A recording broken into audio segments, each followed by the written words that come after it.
get the big red chair, I I feel like see. you should, like, right? Yeah, I was immediately drawn to that. Let's trade. Do you mind? Okay.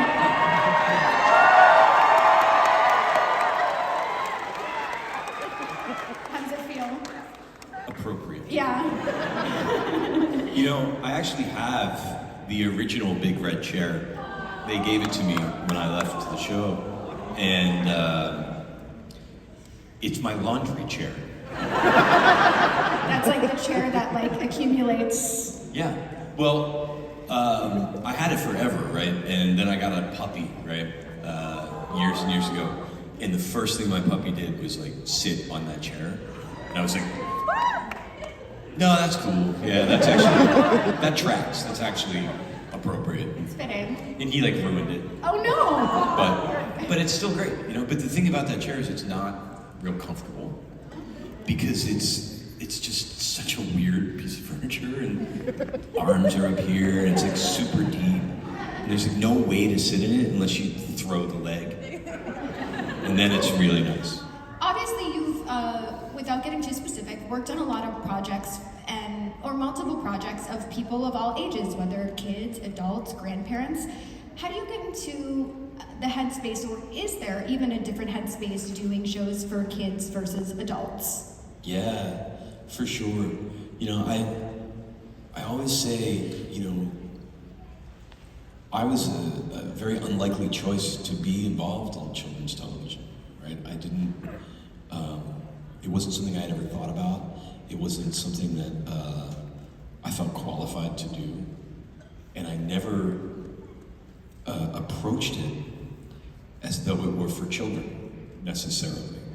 I just approached it like with as much sincerity as I could and as much authenticity as I could find for it. I took it very seriously. And working in children's media for so long, without trying to sound like a jerk, I don't like most of what I see. You know, because I believe that people don't really bring their A game to kids media as much as they should, and you gotta bring your A game to make it good. That's a hard audience, you know? And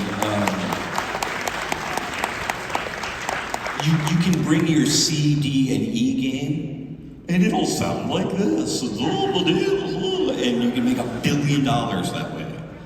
But you won't do anything good, you know? I mean, if you think of the stuff that lasts forever, it's pretty A game.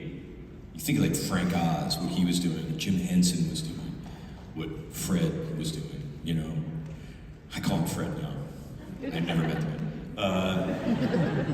But that is some A game stuff, right? That is some really deep considered work.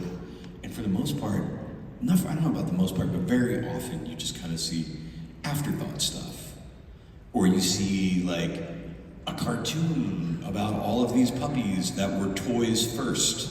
So it's just a commercial for toys, you know? You see that kind of stuff.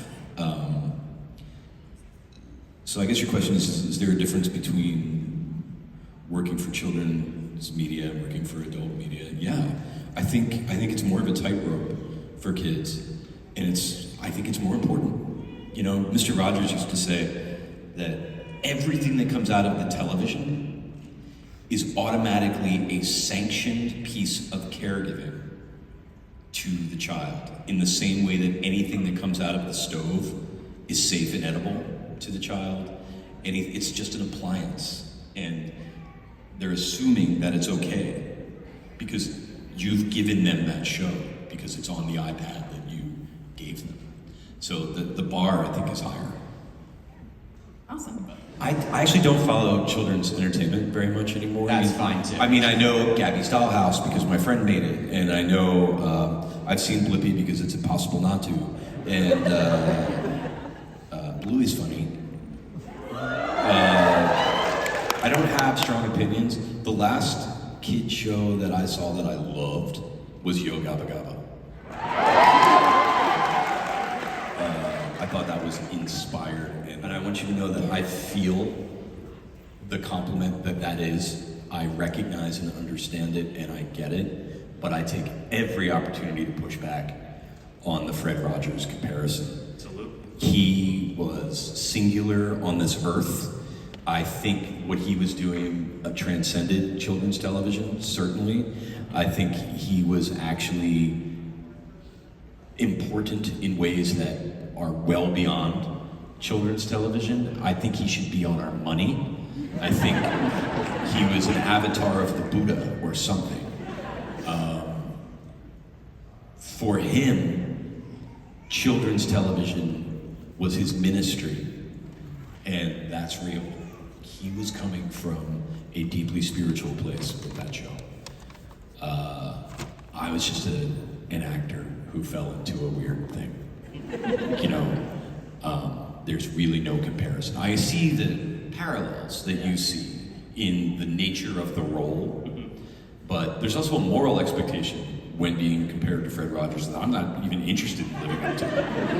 You know, I have so much respect for what he did that I just can't. I've rejected. And I also thank you.